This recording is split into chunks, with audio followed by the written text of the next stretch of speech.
उसके हाथों में बहुत स्वाद है। पुरोहितन बोली, अरे वाह, कजरी ने बनाई चटनी और रोटी बहुत ही स्वादिष्ट बनाती है, खाकर मज़ा ही आ गया। सोमनाथ बोला। सोमनाथ की बातें सुनकर कजरी को सत्या की याद आ गई कि उसको भी तो उसके हाथ की बनी बाजरे की रोटी और प्याज की चटनी बहुत पसंद थी। कितने चाव से खाया करते थे बाजरे की रोटी और चटनी, लेकिन अभी सामने आ जाए तो पहचान ही न पाऊँ, क्योंकि पहले आंखें नहीं थी, अब देख सकती हूँ तो वे सामने नहीं है। उनकी आवाज़ से शायद उन्हें पहचान पाऊँ। वो यह सोच ही रही थी कि पुरोहितन बोली, कजरी चल खाना खा ले बिटिया। डॉक्टर बाबू चले गए। हाँ अम्मा, अभी आई, कजरी बोली। दोनों माँ बेटी खाना खाने बैठी तो पुरोहितन कजरी से पूछ बैठी, बिटिया कैसे गिर गई? अम्मा बेंच पर चढ़कर सामान रख रही थी। बेंच कमज़ोर थी, उसका पाया टूटा और मैं गिर गई। कजरी बोली, कोई बात नहीं, अब वहाँ जाने की ज़रूरत नहीं है। डॉक्टर बाबू ने कहा है कि घर पर आराम करें जब तक पाँव ठीक नहीं हो जाता। पुरोहित जी बोले, ठीक है, अब मैं वहाँ कभी न जाऊँगी। मैं गिर गई, मुझे चोट लग गई और डॉक्टर बाबू मुझे डांट रहे थे। कजरी बोली, डॉक्टर बाबू ऐसे ना हैं बिटिया, किसी उलझन में होंगे तभी तुझे डांटा। पुरोहित जी बोले, उन्होंने मुझे बिना मतलब के डांटा है, वो बिल्कुल भी अच्छे ना है। कजरी बोली, ऐसा ना बोल, लड़का बहुत सीधा है। पुरोहितन बोली, पता नहीं डॉक्टर बाबू ने तुम दोनों पर कौन सा जादू कर दिया है, उनके खिलाफ तुम दोनों कुछ सुनना ही नहीं चाहते। कजरी बोली, तू गलत सोचती है बिटिया, डॉक्टर बाबू सच में बहुत अच्छे इंसान हैं। पुरोहित जी बोले, मैं बिल्कुल सही सोचती हूँ बाबा। कजरी बोली। और इसी तरह कजरी पुरोहित जी से बहस करती रही और वे सोमनाथ की तरफ से सफाई पेश करते रहे। इसी तरह दिन बीत रहे थे। सोमनाथ को उस गांव में रहते अब 1.5 साल होने को आया था। अक्सर सोमनाथ को पुरोहित जी अपने घर खाने पर बुलाने लगे। पुरोहित जी का मकसद तो कुछ और ही था। वे चाहते थे कि सोमनाथ कजरी को पसंद करने लगे। वे कजरी की पूरी कहानी जानते थे कि कजरी ने किन हालातों में उनके घर में पनाह ली थी। वे सत्या के बारे में भी सब जान चुके थे। उन्होंने सोचा कि कजरी बेचारी ने बचपन से कितने दुख झेले हैं और अगर उनकी कोशिशों से कजरी का घर बस जाता है तो कितना अच्छा होगा, उन्हें संतुष्टि होगी। अगर कजरी का जीवन सुखी हो गया तो उनका धरती पर जन्म लेना सिद्ध हो जाएगा और फिर अगर कजरी का रिश्ता डॉक्टर बाबू से जुड़ जाए तो सोने पर सुहागा हो जाएगा। वे अपनी जिम्मेदारियों से फारिग हो जाएंगे। अगर कजरी बिटिया अपने घर की हो गई तो। और इसी तरह उन्होंने एक दिन सोमनाथ का मन लेने के लिए उससे पूछा, डॉक्टर बाबू आपसे एक बात कहूँ? जी पुरोहित जी, कहिए। सोमनाथ बोला, सोचता हूँ कि कजरी का ब्याह कर दूँ तो कैसा रहेगा?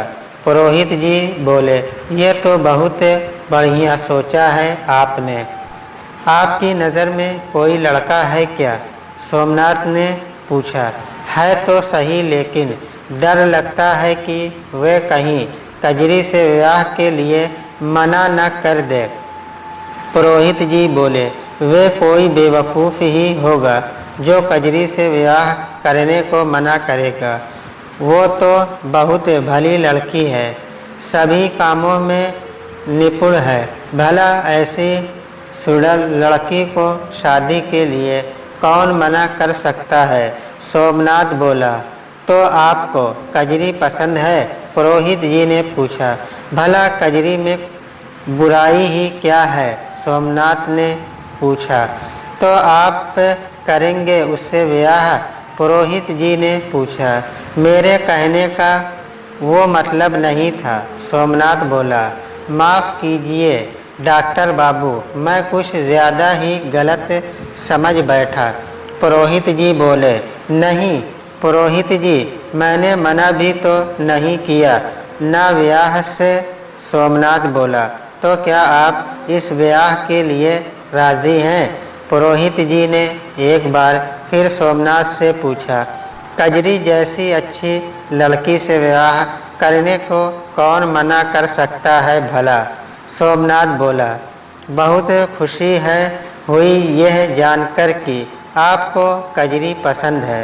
आपने मेरे मन का बहुत बड़ा बोझ हल्का कर दिया। पुरोहित जी खुश होकर बोले। लेकिन कजरी से भी आपने उसकी पसंद पूछी है या नहीं? सोमनाथ ने पूछा। मैं उससे पूछकर जल्द ही आपको बताऊंगा। और घर आकर पुरोहित जी ने कजरी और पुरोहितन से ये बात कही, लेकिन कजरी ने साफ साफ मना कर दिया कि वो तो ना डॉक्टर बाबू से ब्याह करेगी और ना किसी और दूसरे से। वे अपनी सारी ज़िंदगी सुंदर बाबू की यादों के सहारे काट देगी। बाबा, तुम तो सब जानते हो मेरे बारे में, फिर भी विवाह करने की जिद कर रहे हो। मैं सुंदर बाबू को कभी नहीं भूल सकती। मेरे मन में वो आज भी बसते हैं। उनकी बात सुनकर पुरोहित जी परेशान से हो गए और बोले। बिटिया, अभी तू दुनिया और समाज को नहीं जानती। अकेली स्त्री का जीना दुर्भर कर देते हैं ये दुनिया वाले। ये तो जीवन है बिटिया, यहाँ तो मिलना बिछड़ना लगा ही रहता है। किसी के चले जाने से, यह बिछड़ जाने से ये दुनिया नहीं रुकती। तेरे बाबू भगवान के पास चले गए तो क्या तूने जीना छोड़ दिया? नहीं ना। तो अपनी ज़िंदगी बर्बाद मत कर। हम तेरी सगाई डॉक्टर बाबू से कर देते हैं। फिर तू ब्याह के लिए जितना भी समय लेना चाहे ले सकती है। जब तुझे लगने लगे कि तू उनसे ब्याह का मन बना चुकी है तो तभी हम तेरा उनसे ब्याह करेंगे। ठीक है बाबा, मुझे थोड़ा वक्त चाहिए सोचने के लिए। कजरी बोली। हाँ बेटी, जितना चाहे उतना वक्त ले ले, महीने 2 महीने 6 महीने बस, लेकिन तू विवाह के लिए हाँ कर दे। पुरोहित जी बोले। मैं अभी सगाई भी नहीं करना चाहती। मुझे डॉक्टर बाबू को समझने का तो थोड़ा मौका दीजिए बाबा। कजरी बोली। ठीक है, तो जैसी तेरी इच्छा। फिर पुरोहित जी ने कजरी से कुछ नहीं कहा और उसके हाँ करने का इंतज़ार करने लगे। और इधर अब सत्या को जेल में रहते 2 साल पूरे हो चुके थे और एक दिन वो जेल से रिहा भी हो गया। घर पहुंचा कल्याणी उस दिन उसे लेकर मंदिर गई आशीर्वाद दिलाने और सत्या मंदिर आया, लेकिन वहां पहुंचकर उसने मन में न तो कोई उत्साह था और न कोई उमंग भी।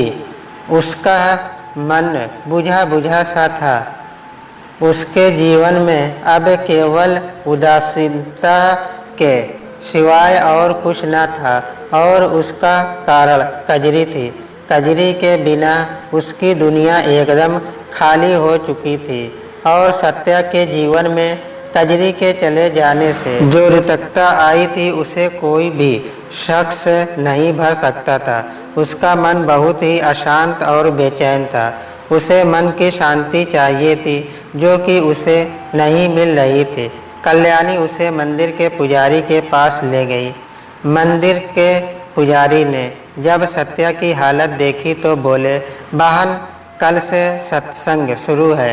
मंदिर में बहुत ही पहुँचे हुए ज्ञानी हैं। बाबा सख्त दान कहकर पुकारते हैं उन्हें। सभी गांव-गांव जाकर सत्संग करते हैं और भिक्षा मांग कर खाते हैं।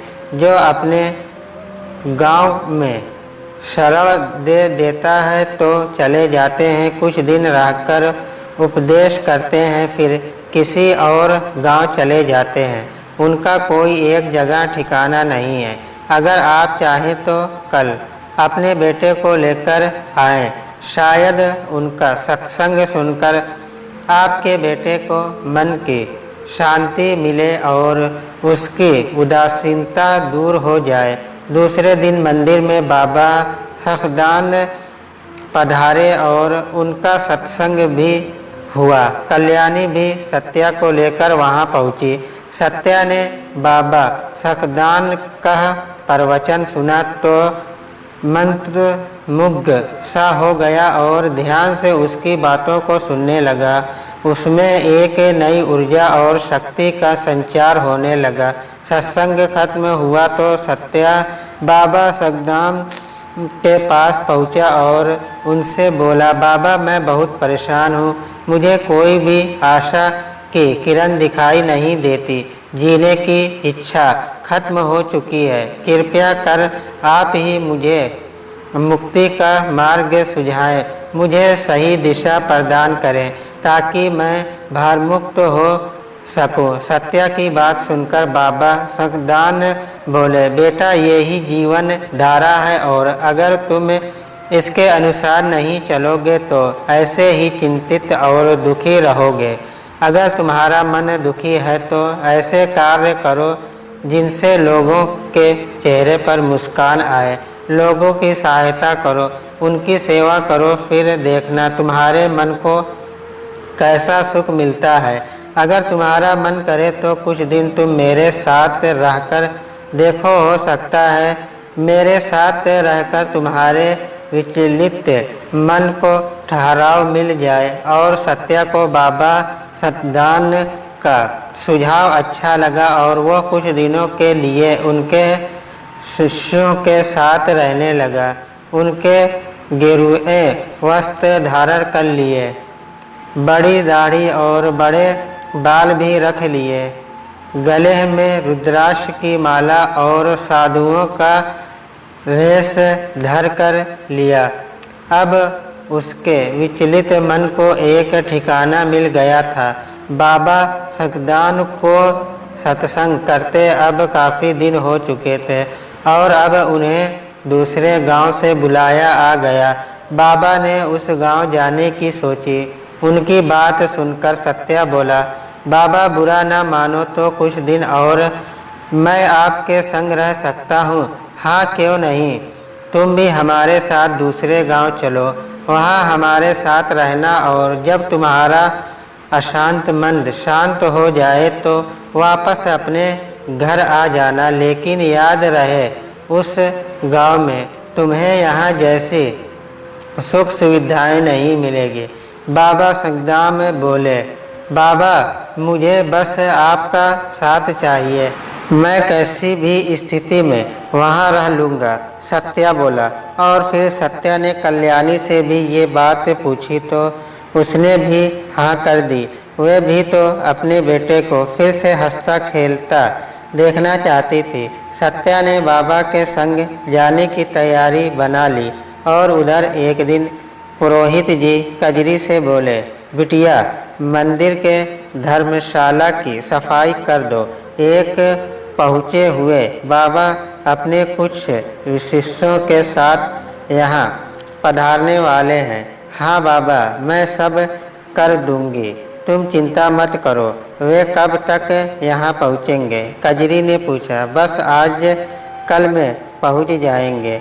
गांव के लोग चाहते थे कि उनका सत्संग यहाँ भी हो, इसलिए बुलवा लिया। अच्छा किया, मैं अभी धर्मशाला की सफाई करने जाती हूँ। और यह कहकर कजरी धर्मशाला की सफाई करने जा पहुँची।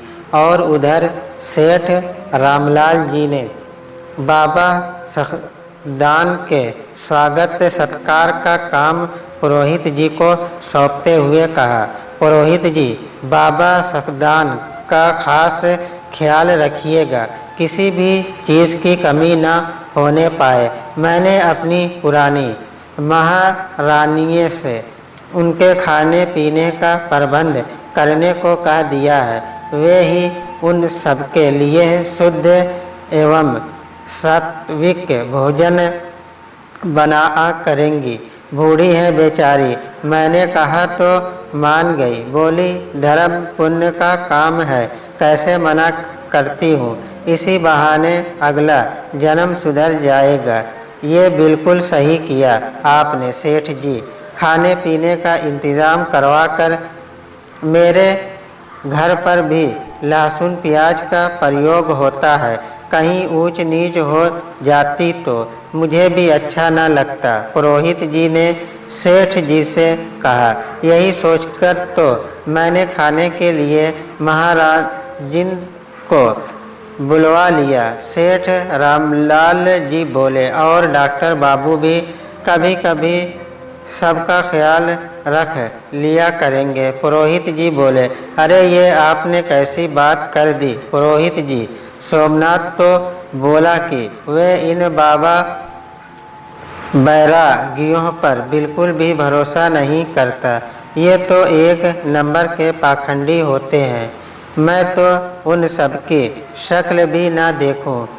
इन सब झमेलों से मुझे तो आप दूर ही रखिए। सेठ रामलाल बोले, सच में ऐसा कहा डॉक्टर बाबू ने? पुरोहित जी ने परेशान होकर सेठ रामलाल जी से पूछा। हाँ पुरोहित जी, ऐसा ही कहा। सेठ रामलाल जी बोले, सारे बाबा पाखंडी नहीं होते। पुरोहित जी बोले, अपने अपने विचार हैं, हम और आप क्या कर सकते हैं भला। डॉक्टरी पढ़ा हुआ लड़का है शायद, इसलिए यह सब नहीं मानता। उसकी मर्जी। सेठ रामलाल बोले, जी सेठ जी, अब क्या कर सकते हैं, अपनी अपनी सोच है। पुरोहित जी बोले, अच्छा चलिए मैं अब चलता हूँ। पुरोहित जी शायद शाम तक बाबा सखदान शिष्यों सहित यहाँ पधार जाएं। उनके आते ही मुझे फौरन हवेली पर आकर सूचित कीजिएगा। तब तक मैं हाट से जाकर उनके जलपान के लिए कुछ फल और कुछ सूखे मेवे लेकर आता हूँ। सेठ रामलाल जी बोले, जी बहुत बढ़िया, उनके स्वागत सत्कार में कमी नहीं रहनी चाहिए। पुरोहित जी बोले, जी हाँ बिल्कुल। और इतना कहकर सेठ रामलाल चले गए। शाम हुई और बाबा सखदान अपने शिष्यों सहित मंदिर की धर्मशाला में पधारे। सेठ रामलाल और पुरोहित जी उनके स्वागत में लग गए। कई और जनों ने भी धर्मशाला में आकर इस काम में अपनी जिम्मेदारी दी। जलपान करने के बाद सभी शिष्य और बाबा सखदान विश्राम करने लगे। फिर सभी गाँवजन अपने अपने घरों में आ गए। रात हुई। सबके भोजन का प्रबंध पुरोहित जी और सेठ रामलाल जी ने धर्मशाला के आंगन में करवाया। महाराज जी ने वही खाना बनाया और भी लोगों ने उस काम में महाराज जी की मदद की, क्योंकि महाराज जी बूढ़ी थी। इतना सब कुछ उसके अकेले के बस का नहीं था। उस रात धर्मशाला में कई लालटेनों की व्यवस्था की गई कि बाबा के भोजन के समय कोई भी असुविधा ना हो।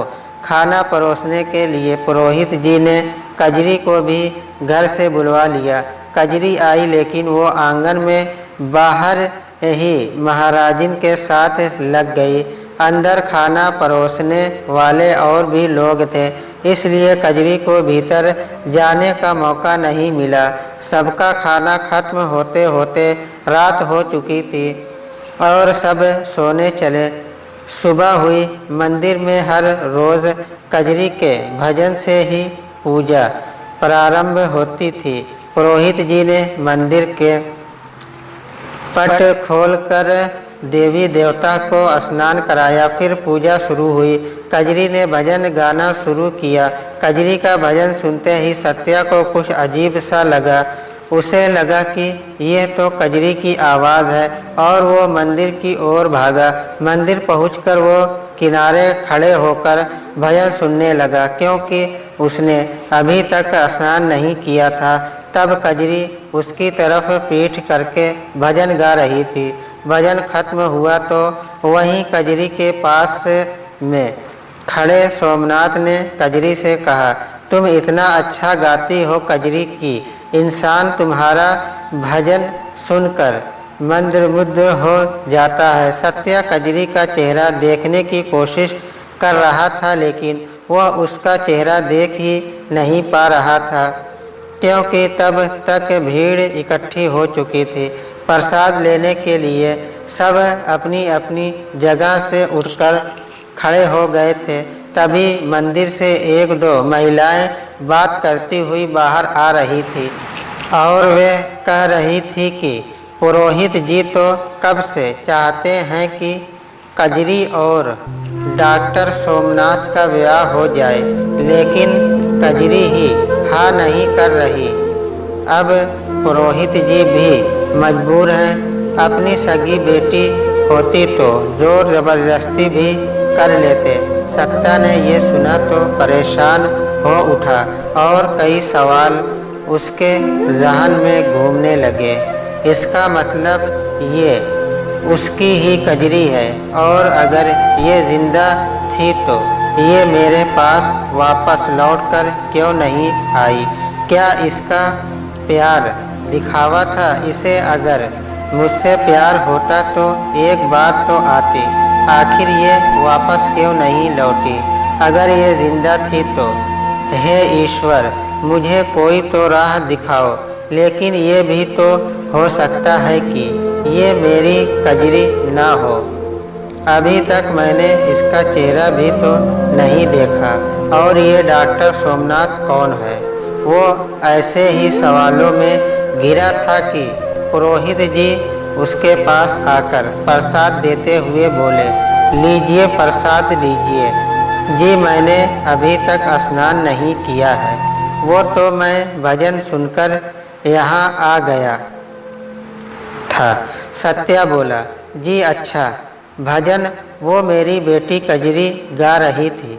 पुरोहित जी बोले, बहुत ही अच्छा गाती है आपकी बेटी। सत्या बोला, पहले नहीं गाती थी, सकुचाती थी, लेकिन मेरे कहने से गाने लगी है।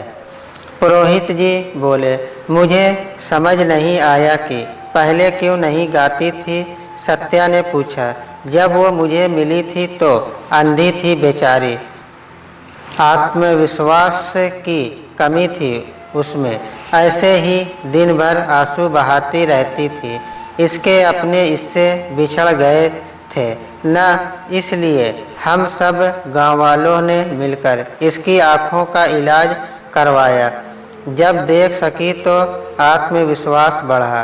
पुरोहित जी बोले, तो यह लौटकर अपने घर नहीं गई? सत्या ने पूछा। सत्या ने यह सवाल पूछा ही था कि तभी पुरोहित जी को सेठ रामलाल जी बुला लिया। अब सत्या और भी उलझ कर रह गया था सवालों में, किससे अपने सवालों के जवाब मांगता।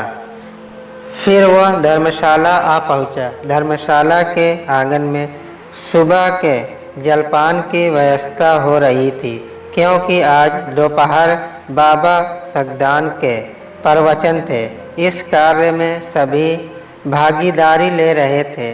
कजरी भी आई थी। तभी सेठ रामलाल जी कजरी से बोले, कजरी बिटिया, धर्मशाला के भीतर रखे मटकों का पानी बदल कर उसमें कुएं से निकाल कर ताज़ा पानी भर दो। जी काका। और इतना कहकर कजरी ने धर्मशाला के सभी मटकों का पानी पहले बाहर आकर उड़ेला, फिर उन्हें साफ करके उनमें धर्मशाला के कुएं से ताज़ा पानी भरकर फिर से उनके स्थान पर रखने लगी।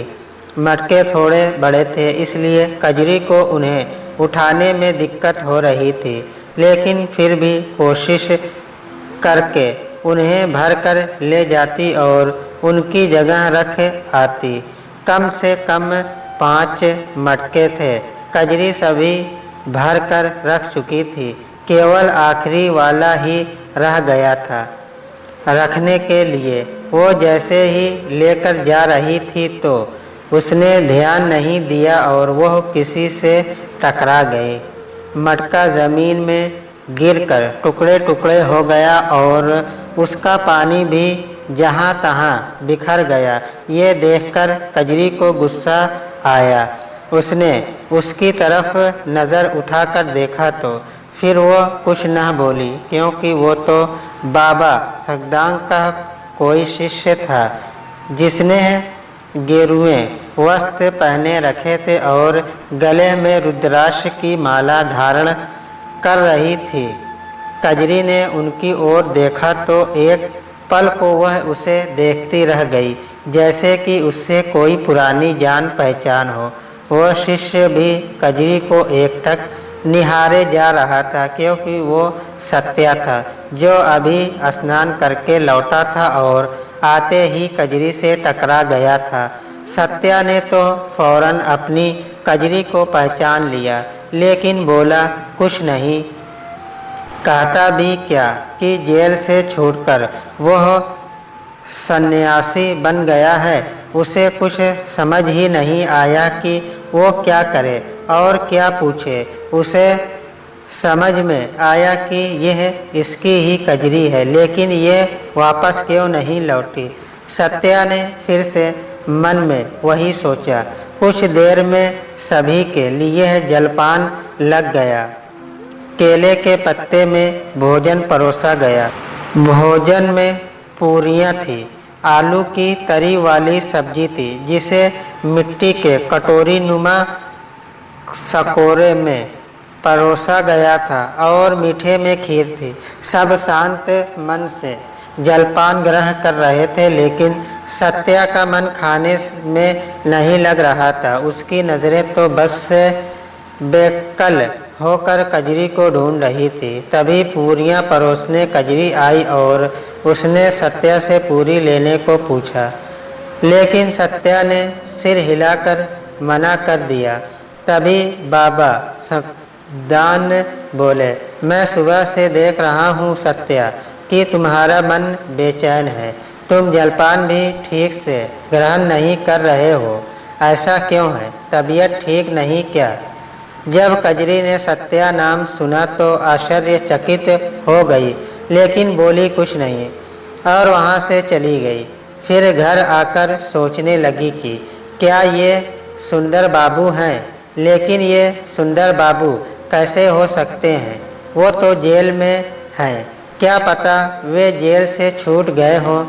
अगर ये सुंदर बाबू होते तो मुझे फौरन पहचान लेते और सबसे पहले यही कहते कि तुम कहाँ चली गई थी कजरी, लेकिन उन्होंने तो कुछ भी नहीं कहा। हो सकता है कि ये सुंदर बाबू ना हो, और फिर सुंदर बाबू वो भी वैरागी के वेश में। मुझे कुछ भी समझ नहीं आ रहा, मैं कैसे इस गुत्थी को सुलझाऊं। और उधर सत्या के दिमाग में भी यही चल रहा था कि कजरी ने मेरा नाम सुनने के बाद कोई प्रतिक्रिया क्यों नहीं दी और चुपचाप चली क्यों गई। इसी उलझनों के इर्द गिर्द ही दोनों ही समझ बूझ रही थी। दोनों ही अपने मन की बात एक दूसरे से पूछने के लिए छटपटा रहे थे, लेकिन पहल दोनों में से किसी ने भी नहीं की। सबका खाना खत्म हो चुका था और सभी प्रवचन वाले स्थान पर चले गए थे, लेकिन सत्या वहाँ नहीं गया था। सत्या तो ध्यान मंग सा होकर धर्मशाला के प्रांगण में टहल रहा था। प्रांगण में केवल वो महाराजिन और पूरी बेलने वाली किशोरी थे। सारा भोजन बन चुका था, जिसे भी धर्मशाला में भोजन करना था सब कर चुके थे। अब कोई न रह गया था भोजन के लिए। तो महाराजिन ने चूल्हा बुझा दिया और पूरी बेलने वाली से बोली, तू जा, मैं सब कर लूँगी। रसोई साफ करके मैं भी घर को निकलूँगी, फिर प्रवचन सुनने भी तो जाना है। इतना सुनकर पूरी बेलने वाली किशोरी चली गई, लेकिन महाराजिन चूल्हे से गरम तेल की कढ़ाई उतारना भूल गई। चूँकि कढ़ाई बड़ी थी और बूढ़ी महाराजिन के बस में न था उसे अकेले उतारना। तभी महाराजिन की नज़र आंगन में टहल रहे सत्या पर पड़ी और वह उससे बोली, बेटा ज़रा कढ़ाई उतरवा दोगे? अकेले मेरे बस का नहीं है। जी हाँ अम्मा, अभी आया। इतना कहकर सत्या कढ़ाई उतारने लगा। सत्या का ध्यान वैसे भी गजरी में लगा था, इसलिए वह कढ़ाई ठीक से न संभाल पाया और कढ़ाई का गरम तेल छलक कर सत्या के एक पैर पर जा गिरा। सत्या की चीख निकल गई। तब तक कढ़ाई ज़मीन पर रखी जा चुकी थी। महाराजिन डर गई और मटके का ठंडा पानी लाकर सत्या के पैर डालने लगी। पैर में पानी डालकर वो धर्मशाला के द्वार पर गई और वहाँ से गुजर रहे एक व्यक्ति से बोली, बेटा बाबा सग्दांग के शिष्य पैर में जल गए हैं, उन्हें डॉक्टर बाबू के पास ले जाओ, भगवान तुम्हारा भला करे। और वो आदमी सत्या को सोमनाथ के पास ले गया। सोमनाथ ने सत्या का पैर देखा और पूछा, कैसे जल गए आप? जी महाराजिन की मदद कर रहा था, गरम तेल गिर गया। सत्या बोला, मैं मरहम दिए देता हूँ, लगा लीजिएगा और धूप में मत निकलिएगा। सोमनाथ बोला, जी ठीक है। सत्या बोला, ईश्वर की कृपा से आप तो खूब हट्टे कट्टे दिखते हैं, फिर ये ढोंग करने की आपको क्या ज़रूरत है? मेहनत करके कमाइए और खाइए। बाबा के चक्कर में पड़कर क्यों ज़िंदगी खराब कर रहे हैं? सोमनाथ बोला, अभी आपको मेरी राम कहानी मालूम नहीं है ना? नहीं तो आप ऐसा कभी न कहते। सत्या बोला, आपकी राम कहानी सुनने में मुझे भी दिलचस्पी है। सोमनाथ बोला, फिर कभी सुनिएगा। सत्या बोला, जैसी आपकी मर्ज़ी, लेकिन 2 दिन बाद पैर फिर से दिखा जाइएगा। सोमनाथ बोला, जी अच्छा, अब चलता हूँ। इतना कहकर सत्या वापस धर्मशाला आ गया। उधर दोपहर के समय प्रवचनों का आरंभ हुआ। सभी गांवजन वहां पहुँचे, लेकिन सत्या, कजरी और डॉक्टर साहब ना पहुँचे। सत्या के पैर में चोट लगी थी, इसलिए वो प्रवचन सुनने ना गया। कजरी को उलझनों ने घेर रखा था और सोमनाथ को बाबाओं के प्रवचन ढोंग लगते थे। सत्या लेटकर कजरी के बारे में सोच रहा था कि उससे मैं कैसे पूछूं कि जब तुम जिंदा थी तो मेरे पास वापस क्यों नहीं आई। और कजरी ये सोच रही थी कि जब सत्या ने मुझे देखा तो पहचाना क्यों नहीं, बोला क्यों नहीं, ये सत्या है भी या नहीं। सोमनाथ सोच रहा था कि आज एक भी मरीज नहीं आए, सब उस ढोंगी बाबा के प्रवचन सुनने चले गए। शायद अब उन्हें मेरी ज़रूरत नहीं है, वो ढोंगी बाबा ही उन सबके रोग हर लेगा। तीनों ही अपनी अपनी उलझनों में उलझे थे। तीनों के अपने अपने नजरिए थे। शाम होने से पहले ही प्रवचन समाप्त हो चुके थे। और बाबा सहित सभी शिष्य लौटकर वापस धर्मशाला आ गए थे। उन सभी के मिष्ठान एवं फलाहार की व्यवस्था हो गई थी। पुरोहित जी 2-4 लोगों के संग धर्मशाला आकर सभी व्यवस्था देख रहे थे। तब बाबा सगदान ने सत्या से पूछा, सत्या तुम क्यों नहीं आए प्रवचन सुनने? जी ये देखिए पैर जल गया था। कैसे जल गए?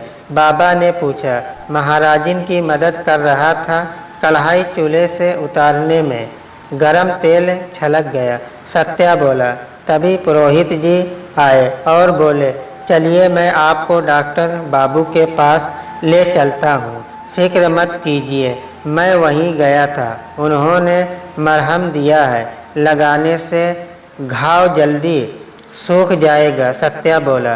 तब ठीक है, डॉक्टर बाबू की दवा से तो घाव जल्दी ठीक हो जाएगा। पुरोहित जी बोले, जी अब जलन कम है। सत्या बोला। ऐसे ही सबके बीच बातें चलती रहे। बाबा और उनके शिष्यों को धर्मशाला में रहने हफ्ते भर बीत गए थे। उनकी वहीं रोज की दिनचर्या थी, लेकिन सत्या और कजरी के मन का मैल नहीं धुला था। दोनों ही एक दूसरे को दोषी समझ रहे थे, लेकिन दोनों में से किसी के भीतर एक दूसरे से सच पूछने की हिम्मत नहीं थी।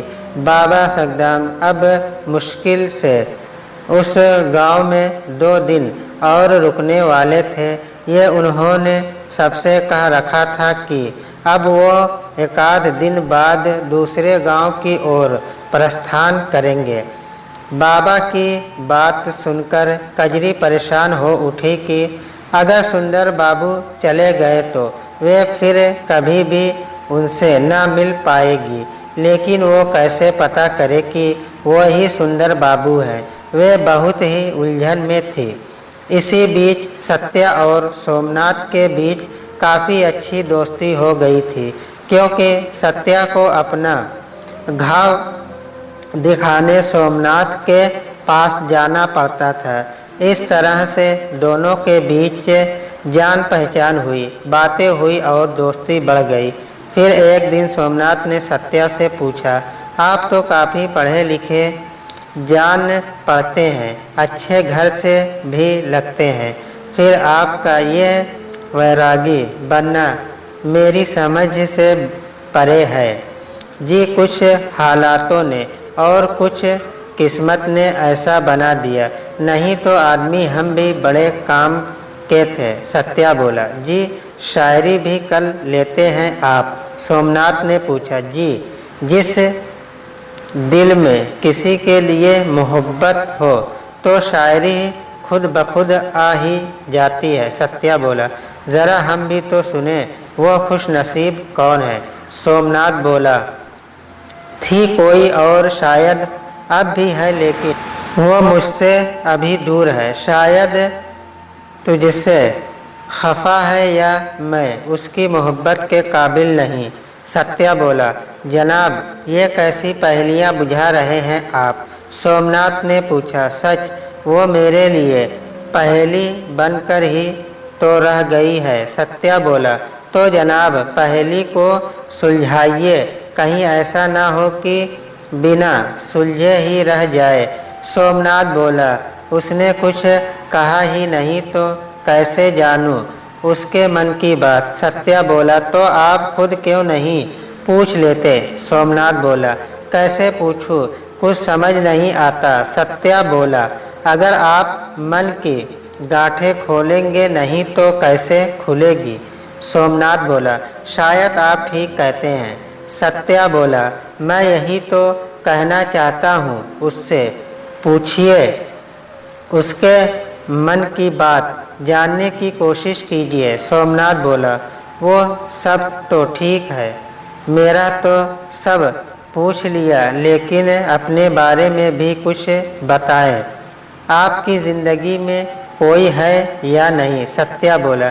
जी आपके बाबा तो चाहते हैं कि हम दोनों का रिश्ता हो जाए, लेकिन उसने मना कर दिया। वो अभी शादी नहीं करना चाहती। सोमनाथ बोला, कौन है वो खुश किस्मत, ज़रा हम भी तो सुने। सत्या ने पूछा, जी वो हमारे मंदिर के पुरोहित जी हैं, उनकी बेटी कजरी।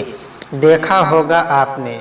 सोमनाथ के मुंह से कजरी का नाम सुनते ही सत्या थोड़ा परेशान सा हो गया और उसने फिर सोमनाथ से कहा, हाँ देखा तो है, कुछ तो कारण होगा कि वह अभी शादी नहीं करना चाहती।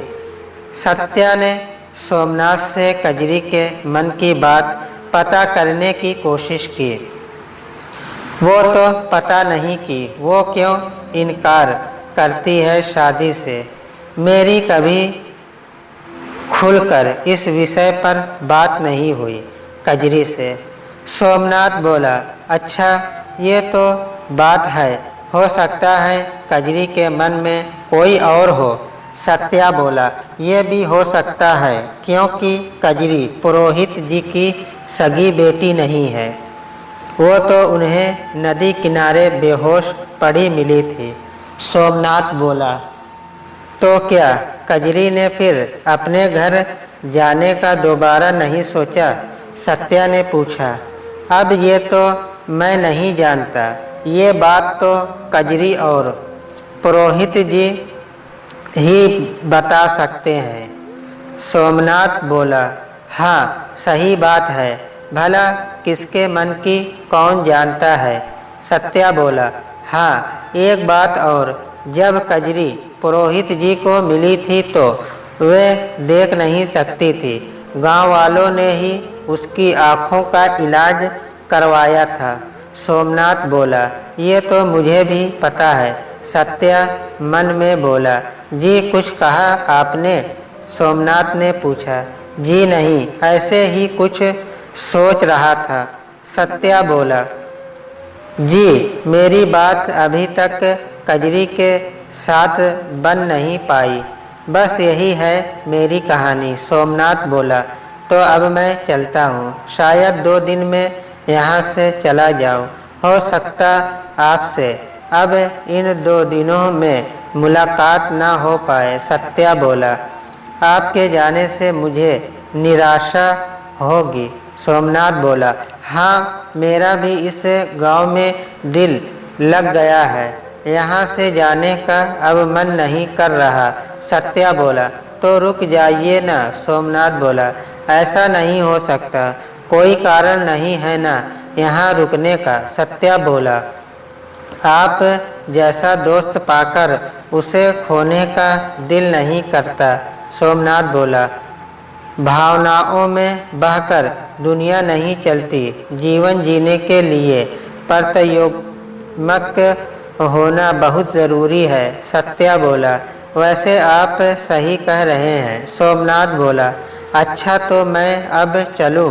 जैसे ही इतना कहकर सत्या वहाँ से चलने के लिए उठा तो गांव का एक गरीब किसान विट्ठल भागते हुए सोमनाथ के पास आया और बोला, डॉक्टर बाबू जल्दी से मेरे घर चलिए, मेरे बेटे भोलू के पेट में बहुत बड़ा घाव हो गया है, लगातार खून बहे जा रहे हैं। कहीं खेल रहा था तो किसी नुकीली चीज पर गिर पड़ा है, पेट में चीरा सा लग गया। डॉक्टर बाबू आप ही कुछ कर सकते हैं, आप ही हमारे भगवान हैं, मेरी मदद कीजिए, बचा लीजिए मेरे बच्चे को। रामू लगातार गिड़गिड़ा रहा था, लेकिन ऐसे घाव का उपचार करना मुझे नहीं आता, उसके लिए तो सर्जरी करनी पड़ेगी, ये तो बड़ा डॉक्टर ही कर सकता है। सोमनाथ बोला, मैं बड़ी आशा से आपके पास आया हूँ, विट्ठल गिड़गिड़ाते हुए बोला। तभी सत्या सोमनाथ से बोला, आप मुझे अपना सामान दिखाएं, मैं ही कुछ करता हूँ, बच्चे को ऐसे मरने के लिए नहीं छोड़ा जा सकता। लेकिन आप कैसे? सोमनाथ ने पूछा। अभी बात करने का समय नहीं है, बच्चे का इलाज बहुत ज़रूरी है, सत्या बोला और सोमनाथ सत्या के कहे अनुसार काम करने लगा। इलाज का सारा ज़रूरी सामान लेकर सत्या और सोमनाथ बिट्ठुल के घर पहुँचे। सत्या ने फौरन ही बच्चे को बेहोशी का इंजेक्शन लगाकर सर्जरी शुरू कर दी। कुछ ही देर में बच्चे का खून रिसना बंद हो गया और उसके घाव पर सत्या ने पट्टी कर दी। फिर बिट्ठुल से सत्या बोला, मैं यही रुककर बच्चे के होश में आने का इंतज़ार करता हूँ। सत्या का काम देखकर सोमनाथ अचरज में पड़ गया। उसने मन में सोचा कि ऐसा तो कोई बड़ा और प्रोफेशनल डॉक्टर ही कर सकता है। इसका मतलब है कि सत्या बाबू बहुत ही बड़े डॉक्टर हैं और ये बात उन्होंने हम सबसे छुपा कर रखी। तब सोमनाथ ने सत्या से पूछा, आपने हम सब से क्यों छुपाया? क्या छुपाया मैंने? सत्या ने पूछा। बनिए मत, आप सब जानते हैं कि मैं किस विषय में बात कर रहा हूँ। सोमनाथ ने गुस्से से कहा। इतना गुस्सा क्यों हो रहे हैं सोमनाथ बाबू? सत्या बोला, गुस्सा न हो तो क्या करूं? आपकी आरती उतारूं? सोमनाथ बोला, पहले बच्चे को होश में आ जाने दीजिए। यहाँ चिल्ली मत कीजिए, ये बातें तो बाद में भी हो सकती है। सत्या बोला, तो चलिए बाहर चलिए, मुझे इसी वक्त आपसे बात करनी है। सोमनाथ बोला, आप बच्चों जैसी हरकत क्यों कर रहे हैं सोमनाथ बाबू? सत्या बोला, मुझे आपका सच जानना है कि आप कौन हैं। सोमनाथ बोला, अच्छा ठीक है तो बाहर चलिए, मैं आपको अपनी सच्चाई से वाकिफ़ करवाता हूँ। सत्या बोला और बाहर आकर सत्या ने सोमनाथ को अपनी सारी सच्चाई कह डाली। सत्या की सच्चाई सुनकर सोमनाथ बोला, तो कजरी इतने दिनों से आपका इंतज़ार कर रही है, इसलिए उसने मुझसे शादी नहीं की और बेचारी को ये भी नहीं पता कि आप ही उसके सत्या हैं। अब मैं ये बात कजरी को बताऊंगा। मैं आप दोनों का मिलन करवा कर ही रहूँगा। रहने दीजिए सोमनाथ बाबू, अगर कजरी मुझे चाहती थी तो फिर लौटी क्यों नहीं? मैं जेल में पल पल उसे याद करता रहा, लेकिन वह मुझसे मिलने क्यों नहीं आई? ये सवाल मुझे परेशान कर रहा है। सत्या बोला, मैं ये सच्चाई भी कजरी से पूछूंगा। सोमनाथ बोला। तभी बिट्ठुल भीतर से भागता हुआ आया और सत्या से बोला, बच्चे को होश आ गया है, उसे देख लीजिए। सत्या और सोमनाथ भीतर पहुँचे तो देखा कि बच्चा एकदम स्वस्थ है और बातें कर रहा है। सत्या ने बच्चे की जांच की और पाया कि अब बच्चा बिल्कुल ठीक है। बिट्ठुल से कहा कि अब उसे आराम करने दो। कुछ खाने पीने की हिदायतें दी और बोला कि कोई शहर जाए तो ये दवाएं ज़रूर मंगवा लेना, घाव जल्दी सूख जाएगा, नहीं तो मैं ही ये दवाई ले आऊँगा शहर जाकर। सत्या बोला।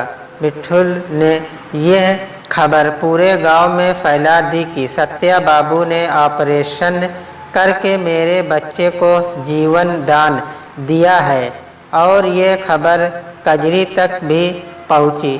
कजरी को पूरा यकीन हो गया कि ये उसके सुंदर बाबू ही हैं और फिर शाम को सोमनाथ सत्या को लेकर कजरी के पास पहुंचा और सत्या से बोला, अब पूछो कजरी से कि वो वापस क्यों नहीं लौटी। फिर पुरोहित जी ने पूछा, ये सब क्या है डॉक्टर बाबू, आप बाबा के शिष्य को यहाँ क्यों लाए हैं? तब सोमनाथ बोला, यही वो इंसान हैं जिनकी वजह से कजरी मुझसे ब्याह नहीं करना चाहती। तो क्या यही कजरी के सुंदर बाबू हैं? पुरोहित जी ने पूछा। हाँ, यही सुंदर बाबू हैं और कजरी से पूछना चाहते हैं कि वो वापस क्यों नहीं लौटी? सोमनाथ बोला, इसका जवाब मैं देता हूँ। पुरोहित जी बोले और पुरोहित जी ने सारी राम कहानी कह सुनाई की। अंजना के पिता ने उनसे क्या क्या कहकर वापस गांव लौट जाने को कहा। हम दोनों उसे सच मानकर वापस गांव आ गए। यह सब झूठ था और मैं कजरी को दोषी समझता रहा।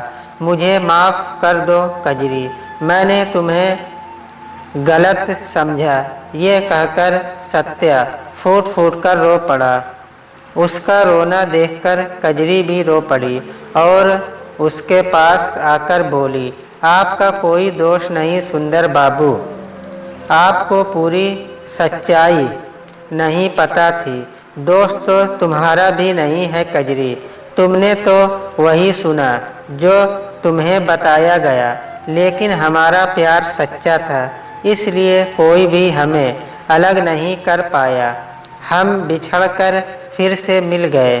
अब तो अंजना के बाप बद्रीनाथ की खैर नहीं, उसे वापस जाकर मैं अच्छा सबक सिखाऊंगा। सत्या बोला।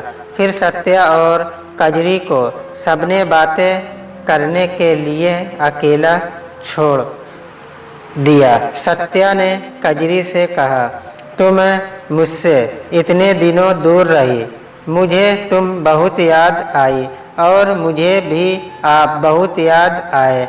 अब मैं आपको देख सकती हूँ तो एक बात बोलूँ? हाँ बोलो, सत्या ने कहा। और सब तो ठीक है, लेकिन मुझे आपकी नाक पसंद नहीं आई, बिल्कुल पकौड़ों जैसी है। ये सुनकर सत्या हंस पड़ा और कजरी भी हंसते हुए सत्या के गले लग गई। बाबा सगदान अपने शिष्यों के साथ किसी और गांव में चले गए। फिर पुरोहित जी ने सत्या और कजरी का विवाह करा दिया और जब कजरी विदा होने लगी तो पुरोहित जी और पुरोहितन से बोली, आप दोनों ने मुझे बहुत प्यार दिया, अब से ये मेरा मायका रहा, मैं यहाँ भी आती रहूँगी। दोनों ने प्यार से कजरी को गले से लगा लिया। सत्या के गले लगकर सोमनाथ ने भी उसे गांव से विदा किया।